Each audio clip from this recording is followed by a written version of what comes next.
Peter Pan. Peter Pan is a hero in all the stories that the girl Wendy Darling tells her brothers Michael and John. The boys love listening to their older sister's stories. She tells them so enthusiastically and vividly that it almost seems as if Peter Pan really exists. One evening, Mr. and Mrs. Darling go to a party. Nana, the dog, has to look after the children. Wendy's father hears her tell the brothers the adventures of Peter Pan for the umpteenth time.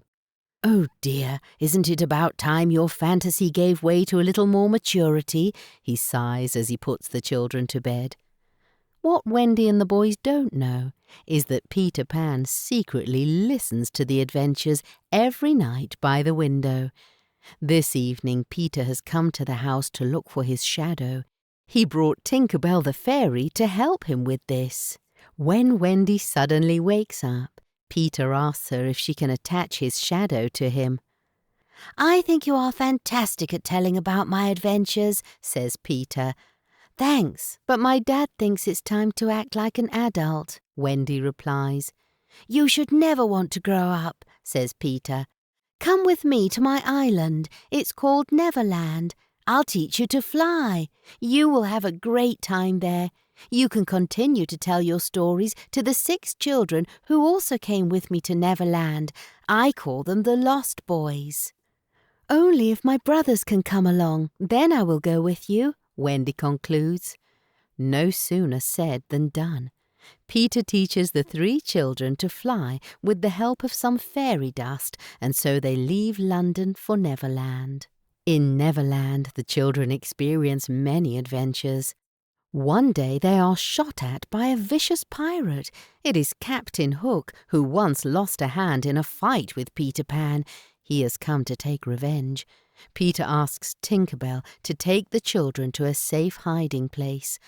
Tinker Bell has become very jealous in the meantime, now that Peter gives much more time and attention to Wendy. When Peter and Wendy are not there, she tries to turn the Lost Boys and the brothers against Wendy.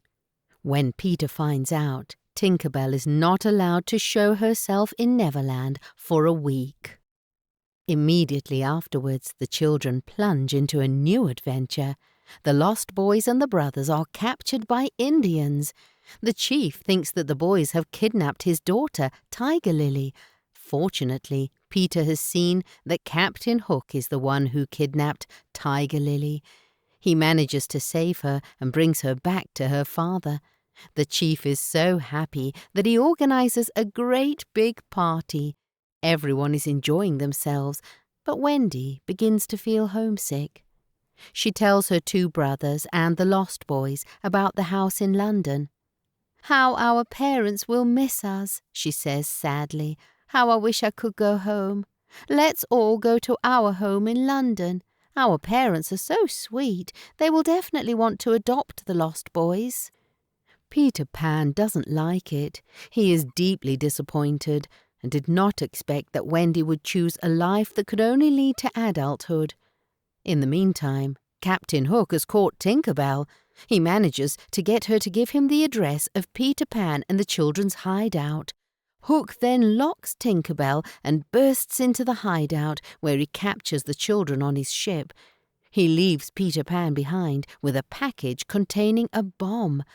Tinker Bell has managed to escape in the meantime and manages to intercept the package just in time and thus saves Peter's life. He hurries to the pirate ship to save the children from death. Hook wants them all thrown ashore. Of course, Peter won't let that happen, and in a fight, Captain Hook himself falls off the ship, where he is eaten by a crocodile. The children sail on with the ship, and with the help of a lot of fairy dust, the children fly back to London with the ship. At home, they tell the whole story. The children are all lovingly received and adopted. The father looks into the sky for a moment and sees the tail of the ship disappearing high into the sky. It is not strange to him, because he recognizes it from his own childhood.